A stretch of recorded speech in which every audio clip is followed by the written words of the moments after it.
Assalamualaikum warahmatullahi wabarakatuh. Selamat pagi teman-teman. Apa kabar semuanya? Insya Allah baik semua kan?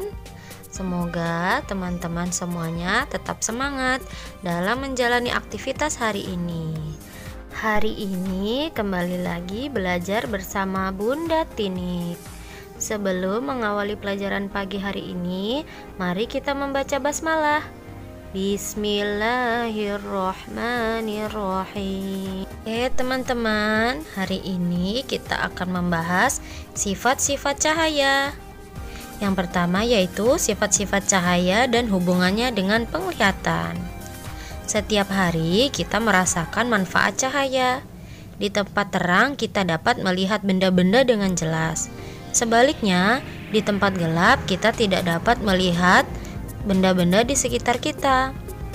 Cahaya berasal dari sumber cahaya. Sumber cahaya terbesar yang memancarkan cahaya ke bumi adalah matahari. Sumber cahaya adalah benda-benda yang dapat memancarkan cahaya. Cahaya dikeluarkan oleh sumber cahaya. Cahaya memiliki beberapa sifat. Mari perhatikan sifat-sifat cahaya yang akan Bunda ulas berikut ini. Yang pertama, cahaya menembus benda bening. Sifat cahaya dapat menembus benda bening dapat dilihat dari percobaan berikut. Pertama, senter dapat menembus gelas dengan permukaan gelas yang berwarna bening. Kedua, cahaya matahari dapat masuk ke ruangan melewati jendela yang berwarna bening. Ketiga, ketika kita menyenterkan cahaya ke mangkok yang bening, cahaya akan tembus. Tapi ingat, cahaya tidak dapat menembus benda yang permukaannya padat. Contohnya, cangkir dan batu. Jadi, ketika ada cahaya mengenai batu, maka cahaya senter tersebut tidak akan menembus ke belakang batu. Begitupun dengan cangkir. Maka bagian belakang cangkir tidak akan tertembus cahaya dan menghasilkan bayangan. Berdasarkan tembus dan tidak tembusnya cahaya, benda dibedakan menjadi 3, yaitu benda bening, benda gelap, dan tembus cahaya. Benda bening adalah benda-benda yang dapat ditembus oleh cahaya atau biasa disebut dengan benda transparan. Contohnya yaitu kaca bening dan air jernih. Benda gelap adalah benda yang sama sekali tidak dapat ditembus oleh cahaya. Contohnya yaitu buku, kayu, tembok, dan air keruh. Benda yang tembus cahaya adalah benda yang dapat meneruskan sebagian cahaya yang mengenainya. Contoh yaitu kain gorden, kertas, dan beberapa jenis plastik. Berdasarkan percobaan tersebut, dapat disimpulkan bahwa cahaya mudah menembus benda bening, namun sukar menembus benda berwarna gelap. Yang kedua, cahaya dapat dibiaskan. Untuk membuktikannya, perhatikan percobaan berikut. Ketika kita mengisi gelas dan memasukkan pensil ke dalam gelas tersebut, maka dapat terlihat pensil tersebut seolah-olah terbelah menjadi 2 atau patah. Hal ini pun terjadi ketika kita berada di kolam renang. Jika kita ada di kolam renang lalu melihat ke arah bawah atau kaki kita, maka seolah-olah kaki kita jaraknya sangat dekat dengan kita. Kedua peristiwa ini merupakan contoh pembiasan cahaya. Apabila cahaya merambat melalui medium yang berbeda kerapatannya, maka cahaya akan mengalami pembelokan atau pembiasan. Maka dapat disimpulkan, jika cahaya merambat dari medium satu ke medium yang lainnya yang berbeda kerapatannya, maka cahaya akan berbelok. Peristiwa pembelokan cahaya melalui 2 zat yang berbeda disebut pembiasan cahaya.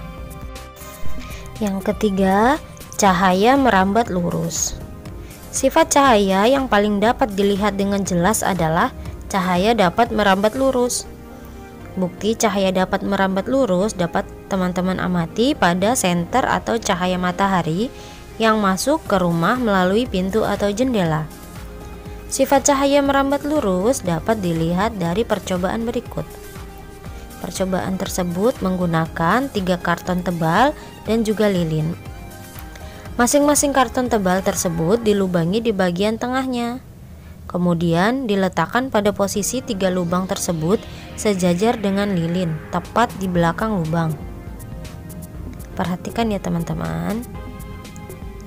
Nah, berdasarkan percobaan tersebut dapat diketahui bahwa ketika posisi ketiga lubang dalam satu garis lurus, cahaya lilin dapat terlihat.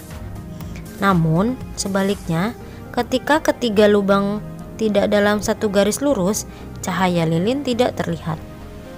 Maka dapat disimpulkan cahaya merambat lurus menyebabkan terbentuknya bayangan dari benda yang terkena cahaya. Yang keempat, cahaya dapat dipantulkan. Kita dapat melihat benda karena benda memantulkan cahaya yang mengenainya ke mata kita. Mengapa beberapa benda tampak bersinar terang, sedangkan benda lainnya tampak suram ketika dikenai cahaya? Nah, perhatikan percobaan berikut ya teman-teman. Yang pertama, senter diarahkan kepada cermin, maka cahaya senter akan dipantulkan ke arah lainnya. Kemudian ketika sinar matahari datang lalu kita arahkan cermin ke arah matahari, maka ketika cermin kita arahkan ke dinding, maka seberkas cahaya akan nampak pada dinding itu. Nah, hal ini dapat terjadi karena sinar matahari mengenai cermin dan dipantulkan oleh cermin ke permukaan dinding. Peristiwa tersebut juga dapat terjadi ketika kita bercermin di depan cermin. Cahaya matahari yang mengenai diri kita akan dipantulkan ke dalam cermin, sehingga di dalam cermin kita dapat melihat diri kita sendiri. Dapat disimpulkan bahwa cahaya yang datang pada suatu benda disebut cahaya datang atau sinar datang. Adapun cahaya yang dipantulkan oleh benda disebut cahaya pantul atau sinar pantul. Yang kelima, cahaya dapat diuraikan. Pernahkah teman-teman bermain gelembung dari sabun? Apabila gelembung sabun dilihat di bawah cahaya matahari, tampak warnanya bermacam-macam. Nah, peristiwa ini merupakan bukti bahwa cahaya dapat diuraikan. Cahaya matahari yang kita lihat pada umumnya berwarna putih. Cahaya matahari tersusun atas banyak cahaya warna. Cahaya putih seperti cahaya matahari termasuk jenis cahaya polikromatik. Cahaya polikromatik adalah cahaya yang tersusun atas beberapa komponen warna. Cahaya putih tersusun atas spektrum-spektrum cahaya yang berwarna merah, jingga, kuning, hijau, biru, nila, dan ungu. Spektrum warna yang tidak dapat diuraikan lagi disebut cahaya monokromatik. Cahaya putih dapat diuraikan antara lain dengan sebuah prisma. Contoh peristiwa penguraian atau dispersi cahaya yang terjadi secara alami adalah peristiwa terbentuknya pelangi. Pelangi terbentuk dari cahaya matahari yang diuraikan oleh titik-titik air hujan di langit. Nah, begitu materi hari ini teman-teman. Untuk tugas hari ini silakan teman-teman buka buku tema 5 halaman 16 bagian ayo berlatih. Silakan teman-teman kerjakan soal nomor 1 hingga nomor 10. Boleh dikerjakan di buku paket atau di buku tulis. Nah, begitu video kali ini teman-teman.